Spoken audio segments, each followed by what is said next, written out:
"Here!" cried Alice, quite forgetting in the flurry of the moment how large she had grown in the last few minutes. And she jumped up in such a hurry that she tipped over the jury box with the edge of her skirt, upsetting all the jurymen onto the heads of the crowd below, and there they lay sprawling about, reminding her very much of a globe of goldfish she had accidentally upset the week before. "Oh, I beg your pardon," she exclaimed in a tone of great dismay, and began kicking them up again as quickly as she could, for the accident of the goldfish kept running in her head, and she had a vague sort of idea that they must be collected at once and put back into the jury box, or they would die. "The trial cannot proceed," said the king in a very grave voice, "until all the jurymen are back in their proper places. All," he repeated with great emphasis, looking hard at Alice as he said so. Alice looked at the jury box and saw that, in her haste, she had put the lizard in head downwards, and the poor little thing was waving its tail about in a melancholy way, being quite unable to move. She soon got it out again and put it right. "Not that it signifies much," she said to herself. "I should think it would be quite as much use in the trial one way up as the other."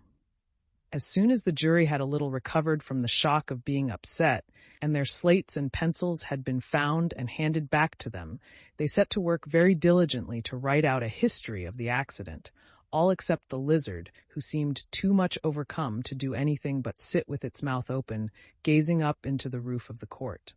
"What do you know about this business?" the king said to Alice. "Nothing," said Alice. "Nothing whatever," persisted the king. "Nothing whatever," said Alice. "That's very important," the king said, turning to the jury. They were just beginning to write this down on their slates when the White Rabbit interrupted. "Unimportant, your majesty means, of course," he said in a very respectful tone, but frowning and making faces at him as he spoke. "Unimportant, of course, I meant," the king hastily said, and went on to himself in an undertone.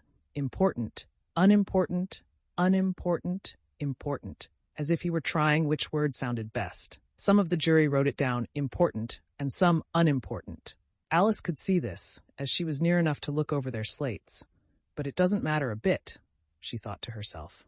At this moment the king, who had been for some time busily writing in his notebook, cackled out, "Silence," and read out from his book, "Rule 42, all persons more than a mile high to leave the court." Everybody looked at Alice. "I'm not a mile high," said Alice. "You are," said the king. "Nearly 2 miles high," added the queen. "Well, I shan't go, at any rate," said Alice. "Besides, that's not a regular rule. You invented it just now." "It's the oldest rule in the book," said the king. "Then it ought to be number 1, said Alice. The king turned pale and shut his notebook hastily. "Consider your verdict," he said to the jury in a low, trembling voice. "There's more evidence to come yet, please, your majesty," said the White Rabbit, jumping up in a great hurry. "This paper has just been picked up." "What's in it?" said the queen.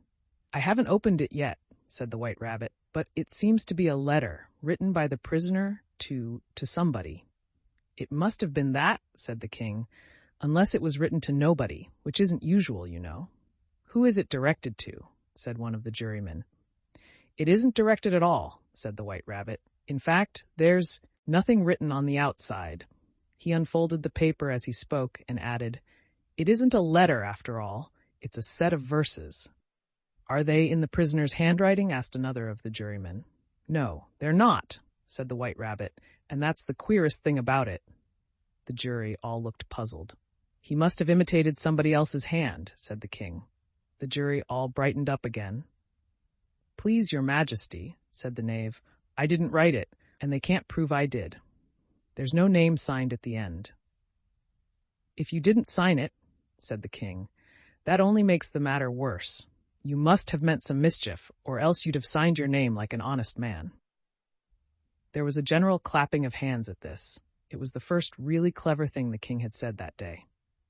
"That proves his guilt," said the queen. "It proves nothing of the sort," said Alice. "Why, you don't even know what they're about." "Read them," said the king. The White Rabbit put on his spectacles. "Where shall I begin, please, your majesty?" he asked. "Begin at the beginning," the king said gravely, "and go on till you come to the end. Then stop." These were the verses the White Rabbit read. "They told me you had been to her. and mentioned me to him.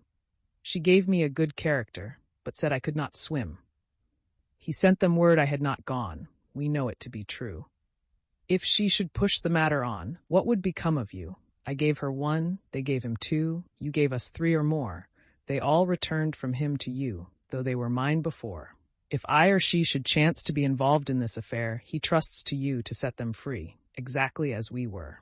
My notion was that you had been, before she had this fit, an obstacle that came between him and ourselves and it. Don't let him know she liked them best, for this must ever be a secret, kept from all the rest, between yourself and me. That's the most important piece of evidence we've heard yet, said the king, rubbing his hands. So now let the jury. If any one of them can explain it, said Alice. She had grown so large in the last few minutes that she wasn't a bit afraid of interrupting him. I'll give him 6 pence. I don't believe there's an atom of meaning in it. The jury all wrote down on their slates, she doesn't believe there's an atom of meaning in it, but none of them attempted to explain the paper. If there's no meaning in it, said the king, that saves a world of trouble, you know, as we needn't try to find any. And yet I don't know, he went on, spreading out the verses on his knee and looking at them with one eye. I seem to see some meaning in them, after all. Said I could not swim. You can't swim, can you? He added, turning to the knave. The knave shook his head sadly. Do I look like it? He said, which he certainly did not, being made entirely of cardboard. All right, so far, said the king, and he went on muttering over the verses to himself.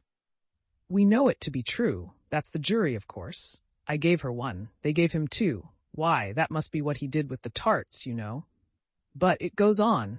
They all returned from him to you, said Alice. Why, there they are, said the king triumphantly, pointing to the tarts on the table. Nothing can be clearer than that. Then again, before she had this fit. You never had fits, my dear, I think, he said to the queen. Never, said the queen furiously, throwing an inkstand at the lizard as she spoke.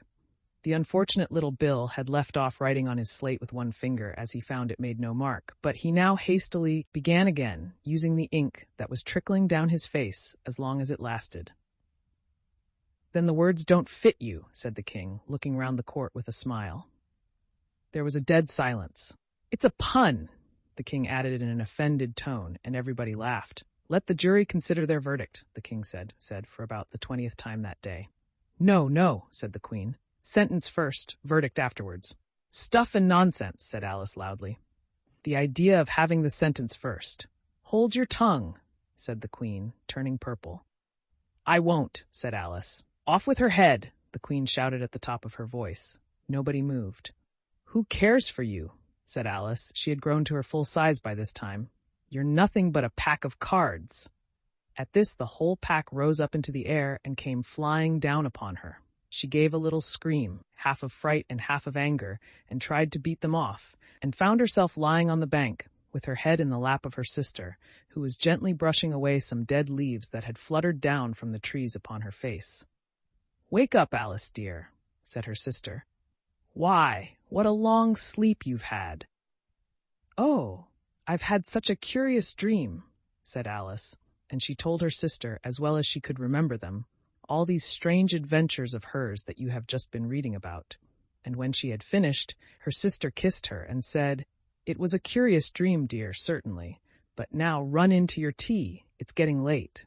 So Alice got up and ran off, thinking while she ran, as well she might, what a wonderful dream it had been. But her sister sat still just as she left her, leaning her head on her hand, watching the setting sun, and thinking of little Alice and all her wonderful adventures, till she too began dreaming after a fashion, and this was her dream. First, she dreamed of little Alice herself, and once again the tiny hands were clasped upon her knee, and the bright, eager eyes were looking up into hers. She could hear the very tones of her voice, and see that queer little toss of her head to keep back the wandering hair that would always get into her eyes. And still as she listened, or seemed to listen, the whole place around her became alive with the strange creatures of her little sister's dream. The long grass rustled at her feet as the white rabbit hurried by. The frightened mouse splashed his way through the neighboring pool.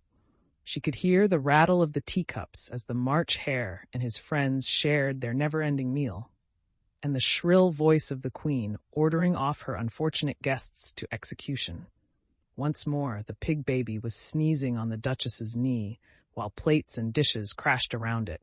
Once more, the shriek of the Griffon, the squeaking of the lizard's slate pencil, and the choking of the suppressed guinea pigs filled the air, mixed up with the distant sobs of the miserable mock turtle. So she sat on, with closed eyes, and half believed herself in Wonderland, though she knew she had but to open them again, and all would change to dull reality. The grass would be only rustling in the wind, and the pool rippling to the waving of the reeds. The rattling teacups would change to tinkling sheep bells, and the Queen's shrill cries to the voice of the shepherd boy.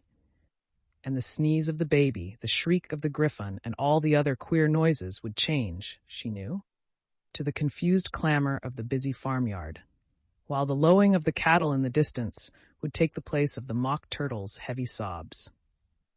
Lastly, she pictured to herself how this same little sister of hers would, in the aftertime, be herself a grown woman, and how she would keep, through all her riper years, the simple and loving heart of her childhood, and how she would gather about her other little children, and make their eyes bright and eager with many a strange tale, perhaps even with the dream of Wonderland of long ago, and how she would feel with all their simple sorrows, and find a pleasure in all their simple joys, remembering her own child life and the happy summer days.